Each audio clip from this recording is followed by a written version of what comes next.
right, guys, welcome back to the ALGS channel. Hope you guys are all doing well and having a great day so far. A lot to dive into and discuss in today's video as the PSQ finals number 4 came to an end last night, and we had drama to discuss. Drama taking place regarding teams colluding with one another, beef between some of the teams that did not make it, the way that the team qualified that did win. It was just so down to the wire. It was beyond intense. We've also got some updates regarding bans going on, and a new team has been invited to the Pro League because one team that did qualify has been officially disqualified. And there is a really big announcement in one of these as well that you're going to want to stay tuned for. So of course, like the video, subscribe to the channel if you want to stay up to date all things Apex Legends esports related. Without further ado, let's dive into what's going on in the ALGS scene right now. First thing I want to make mention of, a little bit of a short story. Apex streamer brother Enoch, also former coach for E8, has announced that he's going to be stepping into the world of Apex Legends competitive as well. So he's got a little bit of an interesting schedule, though. Obviously, if you guys know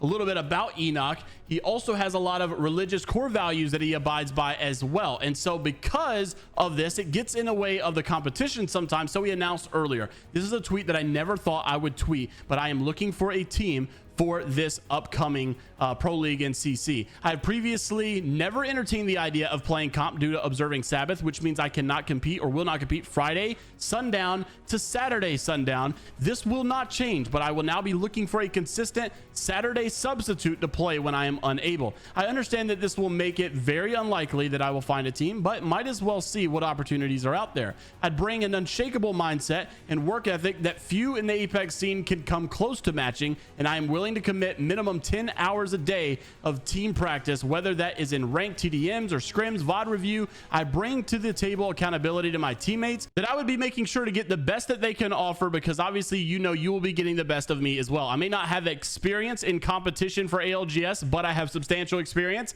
in being a teammate and experience using emotional intelligence to navigate difficult conversations amongst teammates. I guarantee that I can also keep the vibes right no matter how difficult things can get, which I am confident will lead to immense success for the team overall. I already believe I am a Pro League level player with never having it as my focus. I can only imagine how much better I'll be if I actually committed to comp. I understand that me not competing Friday sundown to Saturday sundown and needing a substitute for those games is far from ideal, but I know if given the opportunity with the right team, we will win a LAN event. That is obviously a very strong statement to make, because obviously at a LAN event, you're also going to have to be using a substitute for that day of LAN. But it would be an interesting conversation. It would be a really interesting story as well. So to follow up with the rest of the story, of course, you have a lot of vouchers coming as well. Drum Bum and Vosky, a lot of others just giving their, vouch here for Enoch. And of course, Enoch he does have a lot of experience in ranked per se and coaching as well. So obviously, not having comp experience is true, but to some degree, he kind of does at the same time. Also wanted to mention 40% worse. The team with ShivFPS, Mande and Xeriffer has now been invited to the EMEA Pro League after what just took place yesterday. Unfortunately, there was a team that got banned, and now we did cover this. Sunzi basically got banned for no reason, according to Julius. Now Julius basically has come out eventually, like all after this, and they have helped ShivFPS and Mande is there for a ton for 40% worse. And according, they go through as a duo, they do really good as a duo, they qualify for Pro League as a duo, but unfortunately because their teammate was banned, they were disqualified, and things have now moved on. Now Mande last night did say in a video that he would not accept this spot if they did get disqualified and 40% worse was invited. They were going to reject this spot. Now it has changed a little bit after a Discord call took place. Julius goes on to basically say he pleaded with them, or to some degree insisted that they take the Pro League spot. Shiv and Mande have basically gone through all of this Discord call, all of this conversation, and now have agreed that they will be joining the Pro League in year 4 for the EMEA scene. 40% worse is now in Pro League according to ShivFPS. But guys, please go show love to these 3 Dragons team that unfortunately were not able to compete any longer after this. It's a really sad situation, of course, and also a lot of fans are not really they're not really too keen on the way all of these bans are going down, because there's been a lot of, there's just not a lot of, I guess, transparency as far as who got banned, why they got banned, what they got banned for. Can we get this resolved? Is there an answer we can get really quick? There just doesn't seem to be that. Now, it does turn out that this guy's specific situation, turns out he was actually like banned for a good cause. He was teaming with a cheater to boost him to pred or something like that, even admitting to it as well. So it turns out it wasn't just a random ban. The other team, however, Red Dragon, whatever, those guys actually did seem to get falsely IP banned, and we still don't really have an update as to what's going on with that one as well. Also wanted to mention the drama as the North American finals took place. This one's a little crazy. So tripods were very, very close into making it. Going into game 6, teams had a little bit of a change of heart as to how they wanted to play this. So if you take a look at the North American finals, you can see that the tripods finished second place by 1 kill. They were literally right there. Team Rise as well, 57 points right there. SKTT2, this is one of the sadder stories of today as well. These guys were right there, 56 points. And I want to put it in perspective.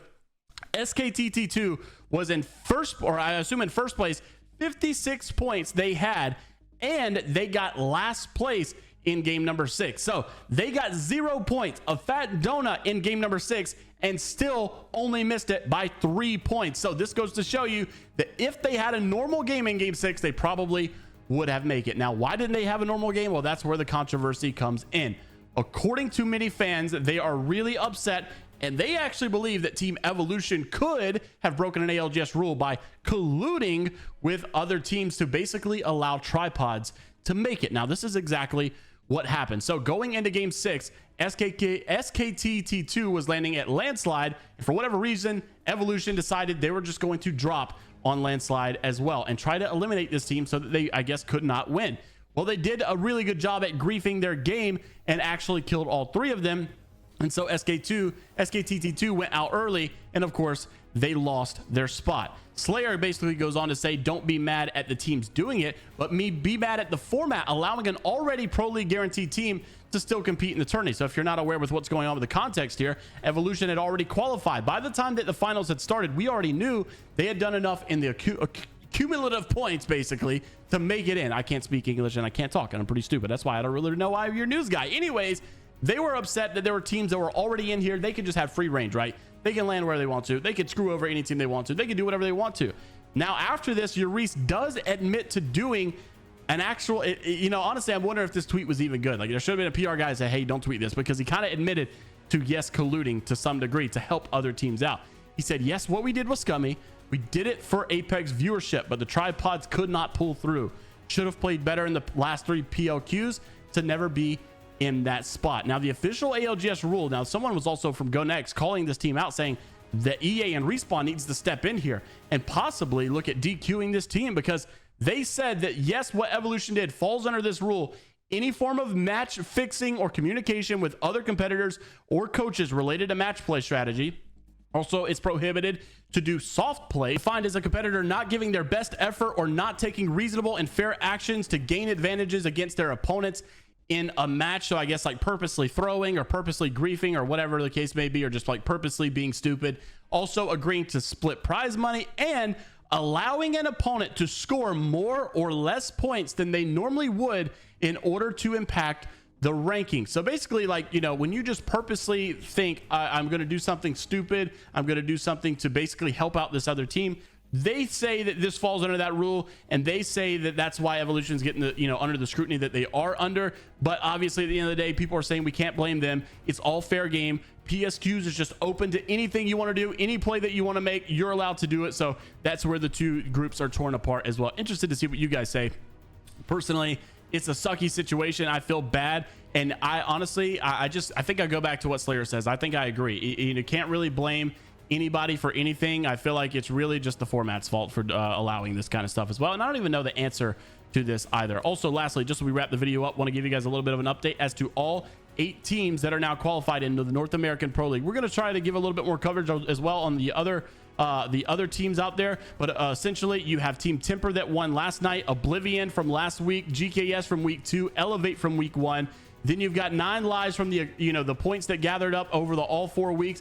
Evolution, 9 lives, S2, and Drop In Gaming that make their way into Pro League now. And so this is going to be a very, very interesting set of events going over the next couple of weeks. Also wanted to mention the groups have now been announced and official as well. Minus Tempo posted earlier that Group A is going to officially be TSM, SNF, OXG, DNO, SKRT, Stallions, SF, GKS, Oblivion, and Drop-In Gaming as well. Group B is going to be Optic Gaming, League of Legends, Dark Zero, Complexity, the Grump. This is like former Furia, Zera, and Panders. Furia, the new Furia team, is going to be interesting. They're going to be playing against each other in the same group.